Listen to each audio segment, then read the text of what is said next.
Hello, I'm Philippe Cloutier, President and CEO of Cartier Resources, junior exploration company listed on TSX-V with ticker symbol ECR. We explore for gold in the Abitibi-Greenstone Belt. Our flagship project is the Chimo Mine project, recently expanded with the acquisition of the East Cadillac project by O3. Philippe, good to see you. It's good to see you. Mind you, in very difficult circumstances. The world's gone a little bit crazy. The markets are off. People are a little bit nervous. How do you react as a CEO in that kind of environment? Well, no, that's true, Matt. We're comfortable right now, namely because we're cashed up. We have a fundamental value with the Chimo Mine project. We have the personnel in place, drilling permits. We've launched the mineral resource assessment, PEA. So, fortunately for us, we were ready when the storm hit. And the fact that our stock price is down is actually the value proposition, Meaning what? There's deals to be done. Is that what you're saying? Well, meaning that, our stock is trading very cheap compared to what it should be trading at. Just a year ago, we were trading 30 cents per share, and now we're down almost to 10 cents. But yet the value, we've just keep adding value by increasing the land package, by increasing the resource base through the acquisition of O3 with the North or West deposit. And now that we've got all the money in the till to do the drill program, and sponsor the mineral resource estimate and get the PEA done. We're happy campers. Okay, you're happy campers. You're one of very few. I think the companies with money to hand are in a lucky position. They've got optionality as to how quickly they spend that and what they spend that on. So, and I also like a strong fundamental story. So let's try and work out whether you've still got what it takes. So remind me of the O3 deal. What did that bring into the company? What that brought into the companies, it took the boundaries or the property boundaries away. It enables us to expand the resource at the Chimo Mine project, east and west, and at depth. And immediately with the transaction, we inherited the North or West deposit, which meant that we had to put on pause the PEA that we had launched in November 2021. Because the North or West deposit is significant in the fact that it's within 450 meters of the underground infrastructure at the Chimo Mine project. It needs to be added to the Chimo Mine project resource estimate, which now stands at 2 million ounces. So we're looking at maybe 2.3 to 2.4 million ounces of gold accessible with the underground infrastructure at Chimo Mine. And since our target with this drill program is to inch it past the 3 million ounce mark, well, we've got 75% of the race completed and the cash to do the program. So, it's great. Okay, so heading towards 3 million ounces, that you start to get noticed if you've got showing those sorts of numbers. So, but how are you going to do that? You've got the cash. What are you going to do with it? Well, the cash is to fund the drill program of a 25,000 meter drill program, 50 holes in the immediate area of the Chimo Mine area, and re-drilling part of the North or West deposit in a depth. So it's low risk, high reward drilling. And it also funds the mineral resource assessment that we're going to be doing on the North or West deposit to add the Chimo West resource, the Chimo Mine resource. And it also funds the PEA that we're going to take the handbrake off once the mineral resource estimate from North or West comes in. Now, all of that said and done, the drill program that's going to be launched August 8th, that drilling will not be included into the mineral resource estimate or the PEA. So once the mineral resource is in and the PEA, it's basically those are going to be stale data because they're going to continue to grow with the drill results. But so why bother doing the drilling at all? Again, when times are tight and cash is king and all of that, you've got to spend your money smartly. You've got to allocate it to the things which perhaps the market will react to, which maybe drive that share price a little bit, or at least give people the signs of life here. So why bother at all? Very good question and very good angle. Listen, in this business, you have to continue being very relevant and to continue to add your project value. So, it's not like we're in a remote grassroots situation. It's a brownfields exploration situation. We know Chimo flies, and we can easily, at a very low cost, keep adding value to it. And I think that's what the potential acquirers are looking at. And we've embarked on a path to production narrative, or a path to production approach, where the PEA that we're going to be doing will consider not only toll milling it somewhere else, but building a mill ourselves. So we will have that added optionality to build it ourselves or vend it, or initiate a sell process or joint venture process. What we're striving for is to keep building on the fundamental value that we already have, keep adding value, and always keep being relevant. We can afford that because we have the cash in the bank, obviously. So, that's the name of the game. Okay. And so I think you've referenced it already. You've got all the permits that you need to kind of move things forward. You've got the contractors or people in place to get on with the drill program. So when's it start? Give me some numbers I can latch onto. When's it start? How many meters? How much of the money that you've got will you be spending? On August 8th, which is a few weeks from now, the program will be launched. We'll have 2 drill rigs in the field, fully manned, a directional drilling team, as well as a conventional drillers. And the project will start with 1 drill rig drilling the East Chimo Mine area, the 2nd drill rig drilling the North or West deposit area. And then as winter comes around, we're going to go in the more sensitive swampy areas to drill just immediately west of the shaft. So it's 25,000 meters drilling, 50-ish holes, 50 or 55 drill holes. Some of them will see a lot of directional drilling in them, and others will be very short or moderate depth holes.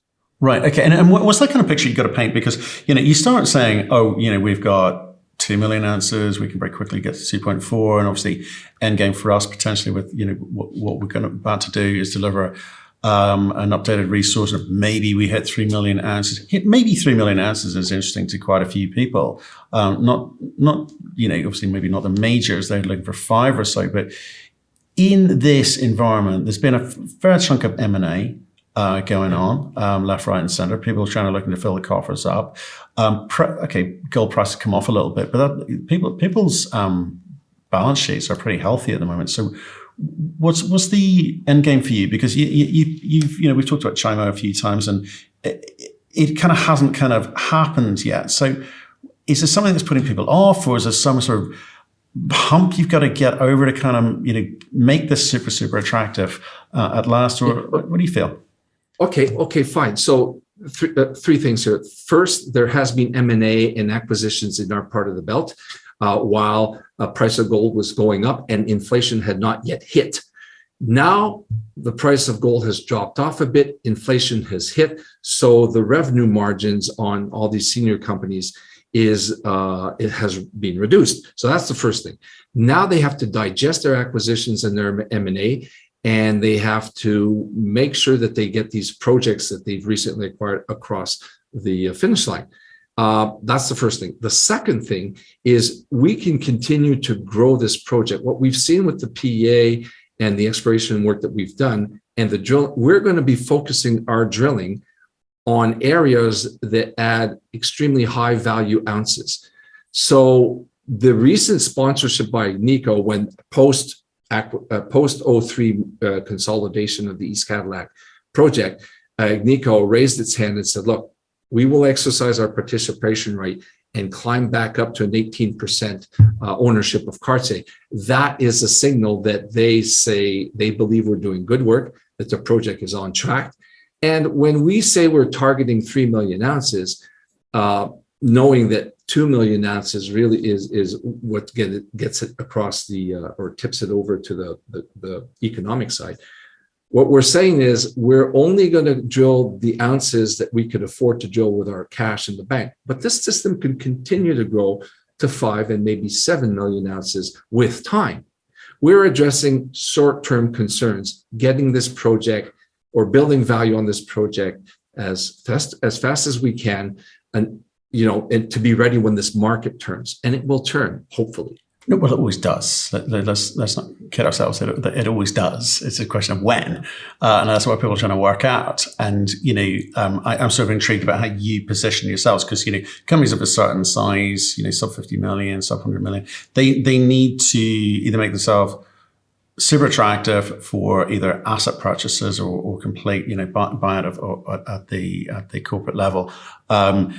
and you need to deliver certain things, and you're going about various programs with your projects, and the O3 mining deal was actually, I think, probably a lot better than most people realize, quite frankly, but maybe they will once you get the PEA done, right? That's the point where the market gets to see the economics. Current shareholder, major shareholder, and other potential acquisitors don't need that, but you need to show the market some leg. So again, what's the timing on the PEA? When's that going to come through? Well, the PEA, we're taking the handbrake off the PEA once the mineral resource estimate is delivered, and that should be September-ish, October-ish. What we had to do once we acquired the O3 ground was to resurvey all of the Dorno West holes, because this was vintage drilling with a bit of drilling by Chalice and O3. But I mean, we had to resurvey all the holes in order for that to be homogeneous with the Chimo Mine database. So that's the first thing. So the resource estimate is well underway, should be delivered, Q3 of this year. Drilling will already be underway, but will not be included in that mineral resource estimate. Matt, we did two major events at the beginning of the year, which was the O3 Cartier ground consolidation, and Agnico signified that they were continuing to support us. That completely went under the radar as the market went down. So, I mean, whether the market is good or bad, we continue to advance and build value. And I think that's what people should see. And that's part of the investment proposition and the value proposition at Cartier. So, I mean, our stock is trading lower than it was a year ago, yet we have built even more value. I think that's where people or the investors should be focused on right now. Yeah, I definitely agree with that. Your fundamentals are stronger than they were a year ago, but your share price isn't. Maybe so it is. Well, maybe it's as you say. You've got to tell the story of why this is a better deal than it was a year ago, because the rocks in the ground haven't changed. The data has improved, but the share price is not as good as it was. So and a lot of people. Yeah, the O3 transaction behind us, the Agnico participation behind us, the drill program being designed and soon to be launched behind us, the mineral resource estimate awarded and in process, all that behind us. Now I can focus on building awareness about this story, even though the stock is trading low and people are in a fearful mood. They are, and the whole industry, and not only the mining industry, all industries, the stock markets have been hammered. I think that's when people should focus and try to buy low value projects or value assets. I agree. Well, given the drilling's about to start soon, I assume, well, actually, is it right? Are assays coming back a little bit quicker than they were, say, over the last 12 months? Are we going to expect to see lots of headlines? Actually, no. Where a year or two ago, we were being told, look, the labs are full up with the assays and it's just going to take time. Now there's an issue where what I'm hearing, I haven't experienced this, I'm hearing that the labs are personnel deficient because there's like the unemployment rate here in the Abitibi, I think is 2.3%. I mean, and so the labs, everything need personnel. But I haven't experienced it yet, so I can't talk firsthand if there's going to be delays. The program starts in 8th of August. I don't think we're going to get assays before September, October. So I think the resource estimate will come in before the first drill results. That's what I think. Okay, both not too far away, so something to look forward to. Look, Philippe, appreciate you making time for us today. I know it was a kind of quick update, but I just want to see where you're at. I'm kind of sort of dipping into the companies that I like the management teams. I kind of like the assets and seeing what they're doing about leveraging those fundamentals into a market like this. So appreciate you, the update. Thanks. Thank you. I hope your audience keeps us on the radar. Have a nice day.